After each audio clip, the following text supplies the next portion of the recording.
السلام عليكم أعزائنا الطلبة. إن شاء الله راح نبدأ اليوم مع سلسلة محاضرات اللي تتعلق بالريسبيراتوري كونديشنز. أول شيء راح ناخذ موضوع كاف. Coughing is a protective reflex action caused when the airway is being irritated or obstructed. هنا نتكلم عن السؤال، هو يعني رد فعل من الجهاز التنفسي لغرض منه هو حماية الجسم أو حماية الرئة من أي شيء يكون يسوي له انسداد أو تهيج irritated or obstructed. فمثلا واحد يستنشق مثلا أتربة، هاي راح تكون تسوي له انسداد أو irritation، بالسعال راح يتخلص منها. راح يكون اكو تراكم ميوكس أو مادة مخاطية داخل الايرواي باسج، راح يكون انه حتى يتخلص منها يحتاج سعال على مود يتخلص من هذا الميوكس او البلغم. Its purpose is to clear the airway so that breathing can continue normally. فهنا اذا نيجي نقسم الكاف عندنا اكثر من تقسيم له. راح نبدي كاف ممكن نقسمه الى برودكتيف كاف، يعني اللي يكون او تشيستي اللي هو راح نقول عليه السعال الرطب او اللي يحتوي على بلغم، احنا نقول مثلا قحة بلغم. او نون برودكتيف كاف اللي هو يكون دراي تايت تكلي. فهذا اللي السعال الجاف اللي هو نون برودكتيف، او عندنا برودكتيف اللي هو السعال الرطب اللي يحتوي على بلغم. او يكون عندنا تقسيم ثاني اللي هو حسب الديوريشن مالته، يكون مثلا عندنا اكيوت كاف اللي هو يكون فترته قصيره، يكون اقل من 3 اسابيع، او كرونيك كاف اللي يكون اكثر من 8 اسابيع. عندنا السب اكيوت كاف اللي هو يكون بين هاي الفترتين من 3 الى 8 اسابيع. بالاطفال عاده الكرونيك كاف هو الاكثر من 4 اسابيع، يعني الفتره الطفل المفروض ما يقبل هاي الفتره اكثر، لذلك الكرونيك كاف بالاطفال يبدي من 8 اسابيع وليس مثل البالغين اللي هو من 8 اسابيع. هنا راح نشوف تقسيم اخر، يعني مثلا مينلي الاكيوت كف هو يكون فيرال انفكشن. السب اكيوت كف قد يستمر فترات اطول، هذا يكون بوست فايرال. اما بحالات الكرونيك كف اللي يستمر فترات طويله هو يكون عاده اسباب امراض اخرى مثلا اسما، سي او بي دي، لانج فايبروسيس الى اخره من الامراض. طبعا هذا مينلي، يعني مو بالضروره انه هذا يكون السبب، لذلك احنا راح نجيب المريض نساله مثلا يقول عندي قحه، ايش قد صار لك؟ احنا من الوام WWHAM who is the patient، اني مثلا او شخص اخر يذكره بالتحديد. ايش قد عمره؟ هذا who is the patient، ناخذ معلومات عن المريض. what are the symptoms، هنا راح يعني معناه انه السيمتومز يعني مثلا بالتحديد نقدر نقول هو برودكتيف لو نون برودكتيف، يعني راح نساله السؤال مالتك جاف او ناشف راح يكون هاي بالتحديد يعني اختيارين، مو بالضروره نقول وات ار ذا سيمتومز. وات ار ذا سيمتومز راح نحتاج نجمع معلومات اخرى هسه راح نجي عليها بالسلايدات القادمه. هاو لونج، قد نحتاج انه نسال هاو لونج قبل ما نبدا نسال وات ار ذا سيمتومز. هذا المعلومه هاو لونج اهم من وات ار ذا سيمتومز، يعني الفتره اللي كان بيها الكاف اهم من نسال، يعني قد نحتاج خطوه اولى قبل ما نروح وات ار ذا سيمتومز للكاف. هنا اذا نجي causes of cough عندنا اسباب كثيره. most likely هو اكثر سبب او most frequent cause that for cough هو viral infection، لذلك هاي اكثر الفيرال انفكشن هو تكون self limiting. likely اللي هي خلينا نقول common causes airway cough syndrome post nasal drip مثلا. acute bronchitis يعني تكون عدوى، قد تكون فيرال او بكتيريال acute bronchitis، يكون inflammation وتكون acute فتره قصيره يروح الانفكشن ممكن تروح الاعراض. unlikely اللي هي تكون قليله، مثلا اقل يعني حالات مثلا تكون بسبب الكروب،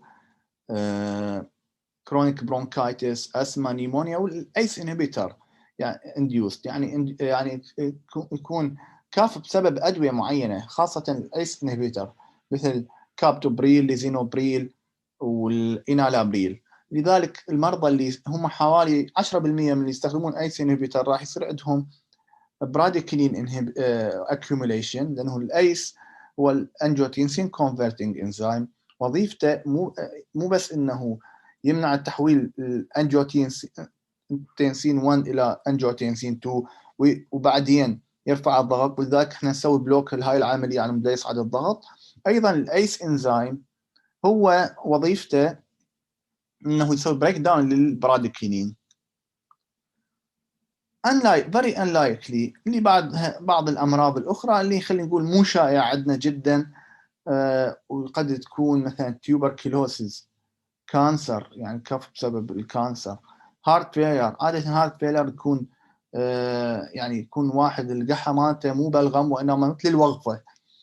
يعني هاي حالات يعني هو البيشنت اوكي معروف، يعني من تشتد عنده الأعراض ممكن نلاحظ إنه يصير عنده هيك أعراض.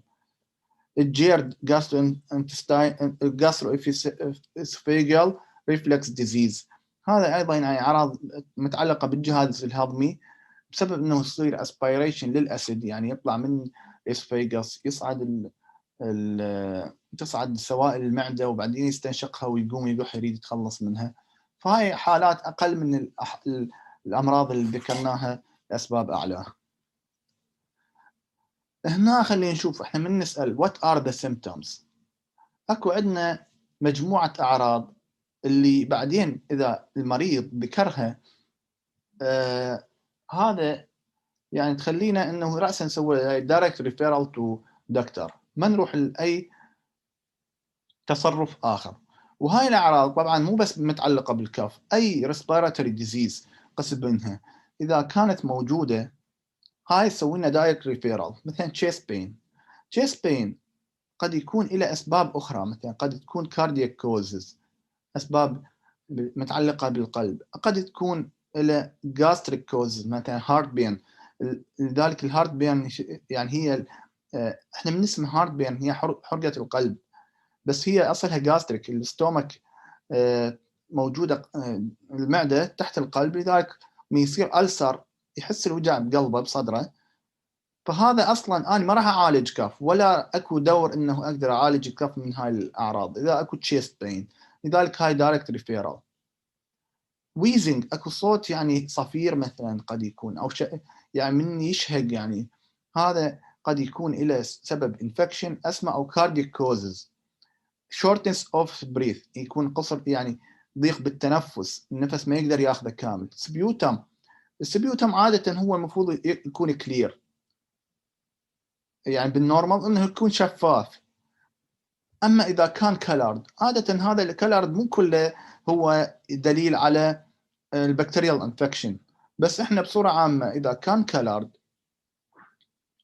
يفضل انه يصير ريفيرال لانه احتمال انفكشن. ولو بعض انواع الانفلاميشن العاديه هي يكون سببها ايزينوفيل مثلا تتراكم بالسكريشن ويتغير اللون الى قريب اصفر اعتقد.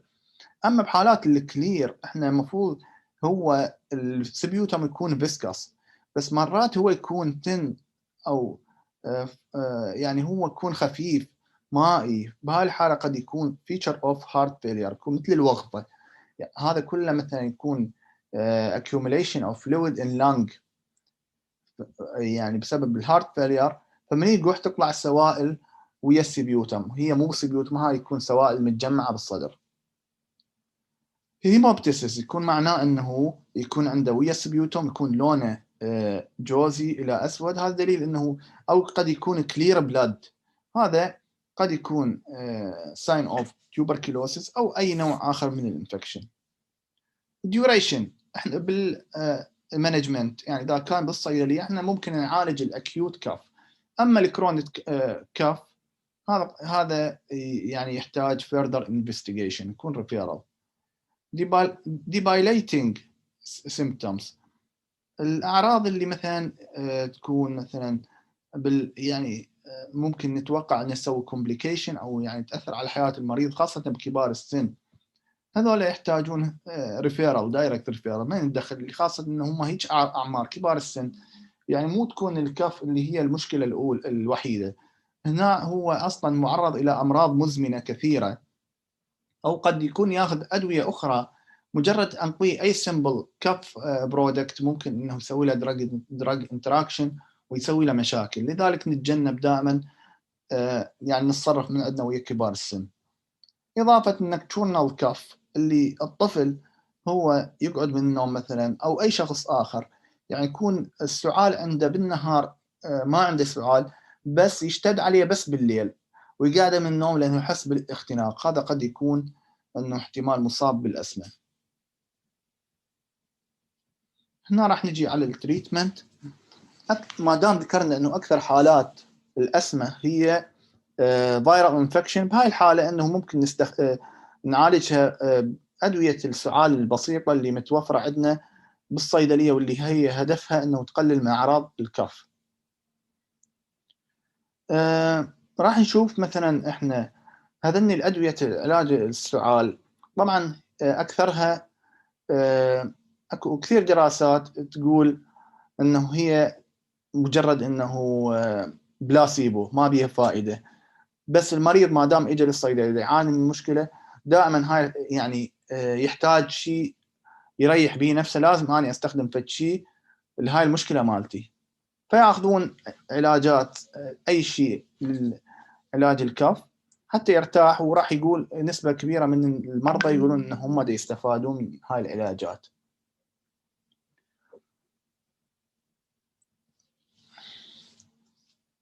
ايضا هم راح يعني تحديد عمر الشخص المريض، سواء طفل صغير جدا او كبير بالسن شلون ذكرنا قبل شويه. هذول عاده اختيار العلاج يفرق حسب العمر، وقد ياثر باعمار معينه تكون صغير جدا او كبير جدا، ذولا دايركت ريفيرال الافضل.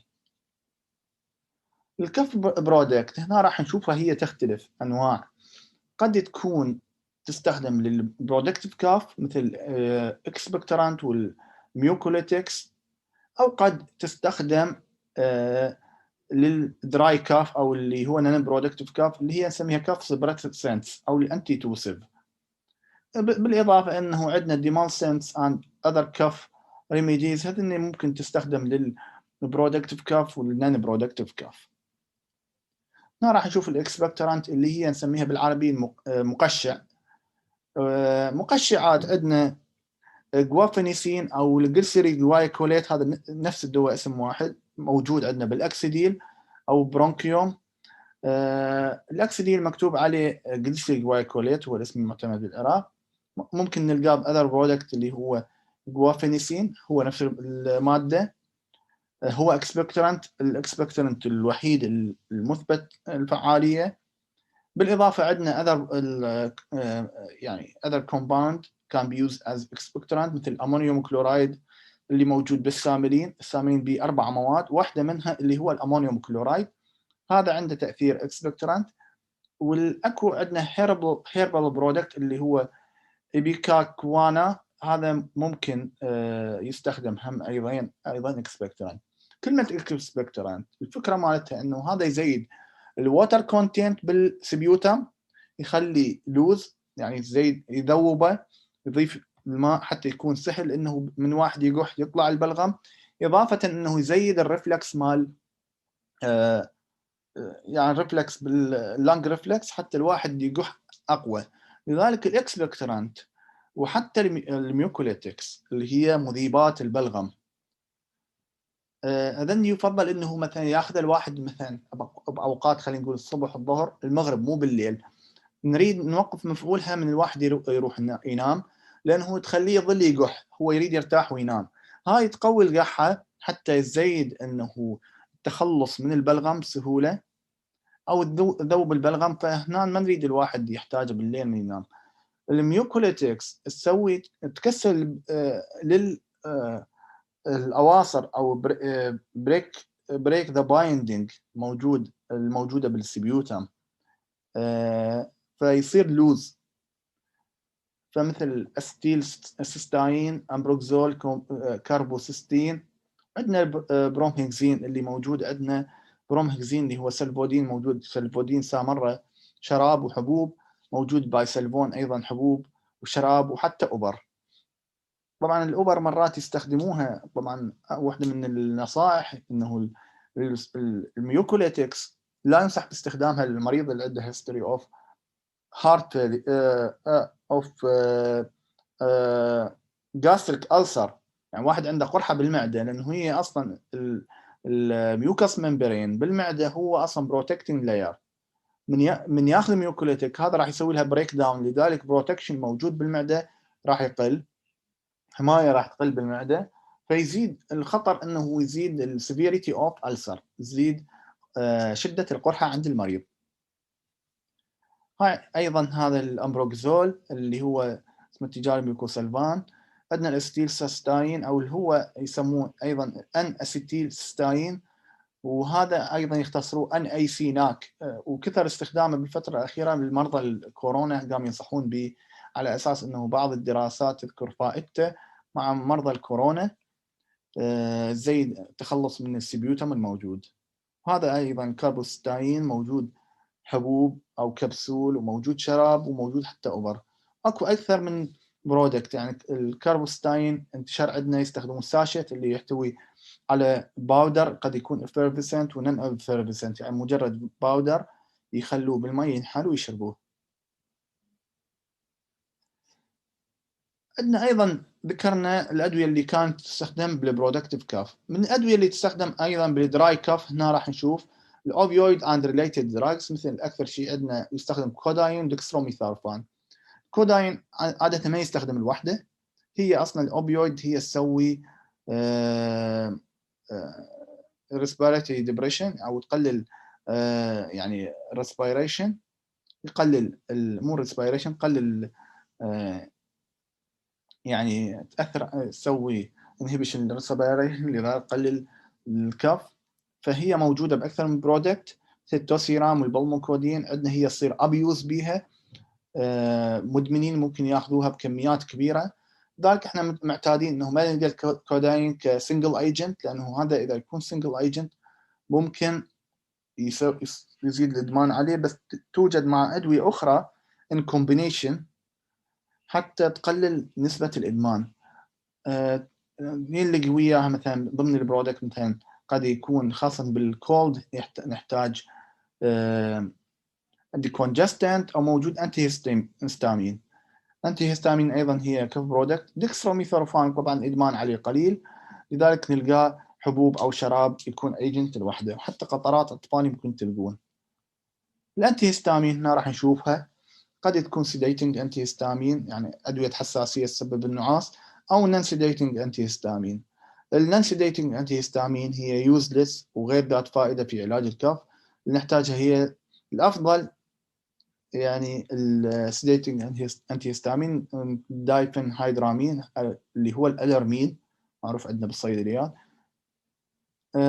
الكف ريميديز ايضا تفيد بعلاج الكف، هنا ممكن نستخدمها لاي مريض بدون استثناء، ممكن مثلا الا اذا كان استثناء معين، مثلا العسل ما ممكن نستخدمه بكميات كبيره لمرضى السكر، الزنجبيل والليمون، هاي كف ريميديز قد تفيد، سوائل دافيه او الديمالسنتس اللي هي ملطفات موجوده اكثرها هي تكون هيربال برودكت، هاي تفيد، ممكن نستخدمها للبريجننت ومن، ممكن نستخدمها للاطفال، ممكن نستخدمها لكبار السن اللي عندهم امراض اخرى، وهاي يعني تقريبا ممكن نستخدمها لاي مريض ما نقدر يعني في حاله انه هو ما يحتاج علاج بس يصر على استخدام علاج، ممكن انه نعطيه ديمالسنتس. راح تشوفون اكثر هنا اذا تشوفون بروسمان موجود منه شراب ساشيت او تابلت، وموجود حتى سبوزيتوريز، يعني هاي فد شيء غريب انه تلقون كف برودكت على شكل سبوزيتوريز. طبعا الجانب العملي احنا نحتاجه جدا مهم بكل محاضره، بعد ما ناخذ الماده العلميه اللي هي الجافه، هنا لازم نتعرف احنا شنو الباث واي اللي راح نعالج به المريض، اللي قلنا النيمونكس مثل الوام، راح نسال المريض هاو لونج مثلا بعد ما تعرفنا عليه، اذا يكون مثلا كرونيك هذا عاده هو ريفيرال تو دكتور، اذا يكون اقل هنا راح نسال عندنا هل هو عنده احد الادويه يستخدم ادويه معينه، او عنده فد امراض معينه، او استخدم علاج وما استفاد منه الى اخره. هذا يحتاج ريفيرال، أو قد يحتاج إذا هو كان يعاني من حالات بسيطة أو ممكن نعالجها بالصيدلية، نروح حسب هذا السيكونس أو الألغوريثم ونعالج المريض بالصيدلية. أيضا هنا راح نلقى هذا مخطط. طبعا هنا ريد فلاجز اللي هي هل توجد ريد فلاجز مثلا. هنا بعد ما ناخذ الهيستوري وفيزيكال اكزام.